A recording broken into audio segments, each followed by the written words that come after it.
e os impactos, então, nem se fala. Porque além de ser a vítima, ele já espera por um julgamento social no qual ele vai ser condenado, né? Ele já, na cabeça dele, assim, mesmo que ele seja a vítima do crime, ele vai ser condenado por ter sofrido. Exatamente. A mulher, enquanto ela não devia estar na rua, esse horário andando com shortinhos curtos, ou esse horário voltando da balada, né? Então, de todas as formas, tanto homem quanto mulher vai sofrer o julgamento. Sim. Aí voltando até a questão do caso da Mariana Ferrer, que foi um caso que teve uma repercussão nacional, né? Eu não vou entrar aqui no mérito processual, se houve o estupro ou se não houve, até porque eu estaria sendo leviano, porque eu não consultei os autos, não tive acesso ao processo, então o meu foco não é esse. O meu foco nesse caso, na minha opinião, foi a forma pela qual ela foi tratada pelo juiz e pelo promotor naquele caso. Isso eu posso falar porque eu vi a audiência. Foi um absurdo. Ou seja, ela não estava ali como uma criminosa. Até que se provasse o contrário, ela era vítima. E o tratamento que ela teve naquela audiência foi simplesmente vexatória. Não sei se a doutora teve oportunidade de assistir a audiência dela, que foi divulgada aí em todos os meios de comunicação. No YouTube tem, inclusive, vídeo tratando desse julgamento, já que graças à pandemia a gente hoje tem a possibilidade, né, de ver esses julgamentos, de tornar público certas coisas. Se a gente contasse aquilo ali, ninguém ia acreditar. Se ela chegasse e falasse que aconteceu aquilo, no seu consultório mesmo, doutora, se ela chegasse numa consulta para ti e falasse assim, nossa, a minha audiência aconteceu isso e isso, você falasse, será que aconteceu mesmo? Por mais que você seja profissional da área, por mais que você efetivamente imagine o que pode vir a acontecer, iria gerar uma certa dúvida, né? Mas quando a gente vê o tratamento ao qual foi dado a ela, tanto pelo juiz quanto pelo promotor, é triste, né? A gente vê que tem muito que evoluir, né? Tem muito que evoluir, por isso que isso dá mais combustível para cuidar, para trabalhar e fazer as pessoas terem conhecimento da gravidade que é isso e os danos que ficam após, né? Então, é o que eu falo da nossa sociedade machista, conservadora. Então, ali foi só uma pequena parcela do que as pessoas sofrem, né? Do que as mulheres o fato dela estar numa balada e aí o cara chamar. Então, assim, olha o que essa menina está sofrendo. Então, por isso que muitas vezes, para não passar por esse sofrimento, elas escondem, abafam a dor para não passar por vergonha, né, ou julgamentos maiores. E eu já passei, já acompanhei uma vítima, né, uma paciente minha numa audiência. E assim, é assustador, é muito impactante, né? E ainda mais o sofrimento de quando a vítima tem que encarar novamente o agressor, né? Então, toda essa trajetória que eu venho tendo com vítimas de abuso sexual e o que está tendo de visibilidade, isso dá mais força para a gente engajar e fazer de conhecimento mesmo para as pessoas entenderem os danos que ficam, o que pode levar a pessoa a cometer suicídio. Então, eu tenho trabalhado muito, eu vejo que muitos outros profissionais estão trabalhando para ganhar visibilidade nisso, mas ainda é minoria, como até mesmo você comentou no convite, né? São assuntos que ainda é minoria no Brasil. Então, por isso que a gente se une para fazer a força e movimentar e as pessoas conhecerem. Exatamente. Agora é até um pouco de curiosidade. Lógico, não precisa citar nomes, mas dentre os seus pacientes, você já teve algum caso de suicídio? Ou seja, algum paciente seu, você ficou sabendo depois pela família ou por alguém que infelizmente a pessoa acabou por fim a sua própria vida? Essa é a primeira pergunta. E a segunda pergunta, qual seria o caso mais emblemático, assim, aquele que mais te marcou no seu consultório? De suicídio, graças a Deus, ainda não passei por isso e espero não passar, né? Porque a gente trabalha arduamente, estuda bastante, acolhe o máximo possível para que a pessoa não faça isso, né? Não coloque a vida por fim. Mas tenho pacientes que têm ideações suicidas e tentativas, né? De tomar medicações, né? De 20 comprimidos ou se automutilar mas isso tudo não é porque a pessoa quer acabar com a vida, ela quer acabar com o sofrimento, né? Então, é por isso que a gente trabalha muito intensamente para, primeiro, acolhimento. A primeira coisa é acolhimento e amparar essa vítima. Então, tenho pacientes que têm tentativas, por mais que eu esteja num processo terapêutico, é muito gradual o processo de cura. Então, por isso tem que ter paciência, cuidado, acolher, para que a pessoa consiga ir ressignificando aos poucos. Acho que o caso mais marcante foi, primeiro, essa menina que sofreu estupro de um morador de rua, e foi na Avenida Paulista, né, aqui em São Paulo, que é o coração de São Paulo. E aí foi essa que eu acompanhei a audiência, vi o rosto do agressor, então foi muito impactante, porque ela fez com que me convidou a acompanhar junto com ela, então ela apertava a minha mão, começou a gritar no meio da audiência, o desespero de entrar em contato de novo com ele, porque ela estava tendo flashbacks, estava tendo alucinações, então é um caso que impactou muito. E acho que uma semana antes da audiência, que ocorreu em março de 2021, ela sofreu de novo um abuso sexual na Avenida Paulista, né? Então, mas aí foi decorrente, o rapaz abusou e assaltou ela, né? Beijou à força e acariciou as partes íntimas dela. Então, assim, ela já estava trabalhando um sofrimento ali e tendo que se preparar para uma audiência para enfrentar o agressor que ali foi um estupro, o primeiro caso. E aí, uma semana antes da audiência, ela sofre de novo o abuso sexual.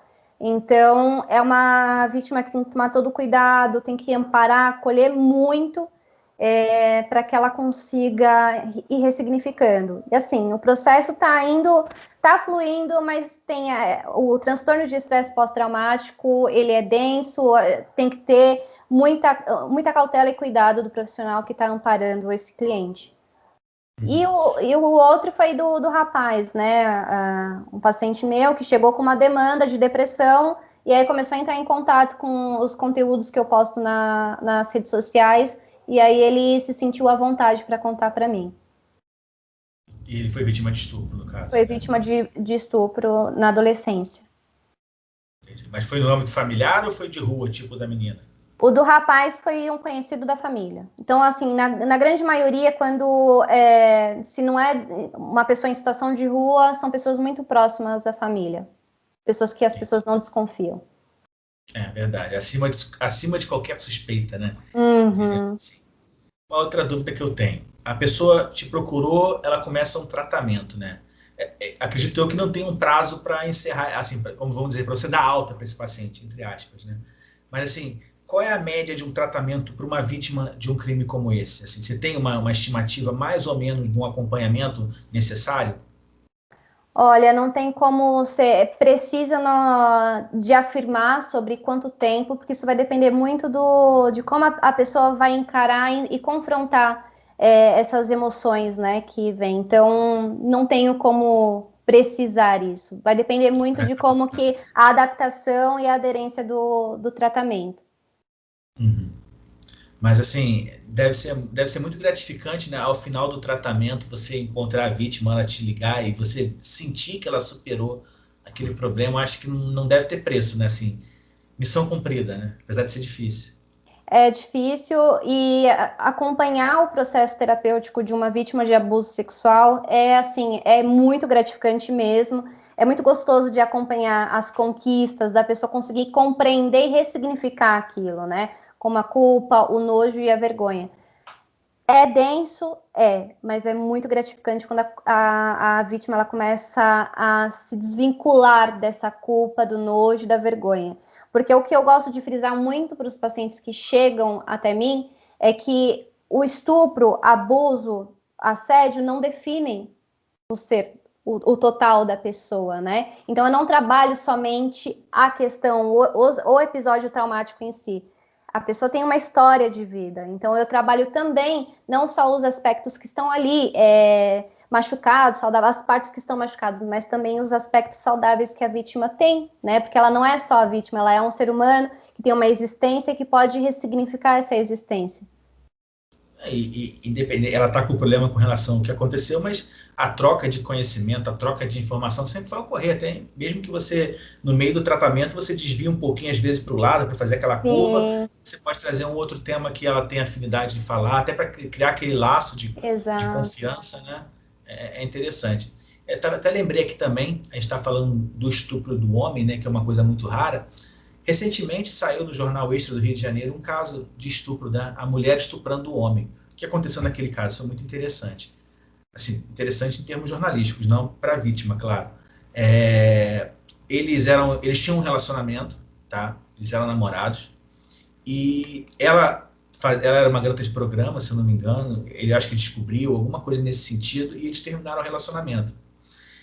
Ela marca uma conversa com ele para eles irem a um restaurante, a algum lugar, na casa dela, enfim, não sei. Ela queria conversar com ele. Nisso, ela coloca um remédio na bebida dele, ele apaga, né? E ela começa a filmá-lo. Ela tira a roupa dele, começa a filmá-lo, introduzindo objetos humanos dele, enfim, para chantageá-lo e que ele voltasse ao teu relacionamento com ela, sob pena dela divulgar as imagens para as pessoas do ciclo de amizades deles, porque eles tiveram um relacionamento relativamente longo, e aí, por conta disso, tinham muitos amigos em comum. Então, ela entendia na cabeça dela que aquilo ali seria uma forma de reconquistá-lo, na cabeça da pessoa. Aquele vídeo, na ameaça, claro, ela teria como, ou ele voltava para ela, ou ela iria divulgar o vídeo perante o ciclo de amigos deles. Óbvio que ele, quando ele voltou a si, né, que estava dopado, ele deve ter percebido alguma coisa e tal, e eles começaram a discutir, e ele foi para a delegacia. Foi para a delegacia, o vídeo vazou depois, enfim, e acabou que ela foi presa por estupro. Ela está respondendo ao processo criminal. Não, e o pior é que no caso dela não foi nem só o estupro, porque entrou estupro, entrou ameaça, teve uma série de outros crimes que foram somados, né, à conduta do estupro em si. E é o que você falou, assim, a gente, às vezes, de onde se menos espera, ou seja, era uma mulher ao qual ele teve um relacionamento anterior, e assim, por incrível que pareça, foi dali que veio toda a questão do doping, do estupro, da ameaça, até da divulgação das imagens, porque as imagens chegaram a vazar. Acredito eu que não foi ele que vazou. Então, possivelmente, ela ainda chegou a vazar a imagem até que efetivamente ele fosse à delegacia, registrasse a ocorrência e desse, né, fim a todo esse pesadelo que ele estava vivendo, né? Mas acho que é isso, acho que deixamos um bom caminho aqui para as pessoas. Eu vou deixar na descrição o Instagram da doutora Rayane. Quem quiser, entra lá, conversa com ela, tem o telefone acho que do contato, agendar um atendimento, acho que é muito interessante. Eu acho que as pessoas não podem ter vergonha de procurar ajuda. Ninguém é estuprado porque quer, ninguém procura um estupro, muitas vezes acontece por questões, muitas vezes, alheias à nossa vontade, alheias à vontade da vítima, e é muito interessante. Queria pedir para a doutora se despedir, e se quiser deixar seu Instagram aí também, pode falar, telefone de contato, eu vou deixar também na descrição, e aí a gente, ao final, eu volto para me despedir. Tá bom, doutora? Tá bom. Eu agradeço a oportunidade de poder falar um pouquinho, né, sobre essa temática que é tão importante. E o intuito é ajudar pessoas, fazer com que elas entendam que pode compartilhar isso, que tem como ressignificar essas dores. O que não pode é ficar deixando esse sofrimento abafar e doer cada vez mais, né? Então, confrontar essas dores e ressignificar, né, para não viver a vida inteira sofrendo e fazendo com que os episódios se tornem sombras, né, diárias nessa existência. Então, a quem precisar, eu me disponibilizo, pode entrar lá no Instagram, que é @psi.rayanecunha, e lá eu abordo, né, com mais detalhes sobre esse tema que é tão importante. Tá ótimo, doutora. Muito obrigado pela entrevista. Agradeço demais. Demorou um pouquinho para a gente conseguir conciliar a agenda, mas valeu a pena. Sim. O conteúdo é muito interessante. Eu acho que a gente deixa, pelo menos assim, se a gente conseguir, com esse vídeo, ajudar uma pessoa, já me dou satisfeito. Se ajudar Já 10, melhor ainda. E sempre. assim por diante, né? Então, muito obrigado. A todo mundo ainda que não se inscreveu no canal, gente, se inscreva, compartilhe, deixe o like. Já somos aí mais de 1.500 inscritos. Estamos chegando a 3.000 seguidores no Instagram. Tenho só que agradecer a todo mundo. Muito obrigado mesmo. E parabéns, mais Léo. muito Parabéns obrigado por esse mesmo. trabalho, por abordar realmente assuntos que ainda são minorias, né? E nos juntando, nos unindo, a gente consegue levar para mais pessoas. É verdade. Se a gente consegue ajudar uma pessoa, já é gratificante. Se consegue ajudar 5, 10, é gratificante também. Depois eu vou passar para você também o link do vídeo no Drive, Google Drive. Você pode compartilhar no Instagram também. Fica à vontade, a gente vai interagindo aí. E quanto mais pessoas, quanto mais pessoas chegarem a esse vídeo, é sinal de que a missão está sendo cumprida, está sendo bem feita. Com certeza. Muito obrigada. Tá bom, então. Tchau. Obrigado. Tchau.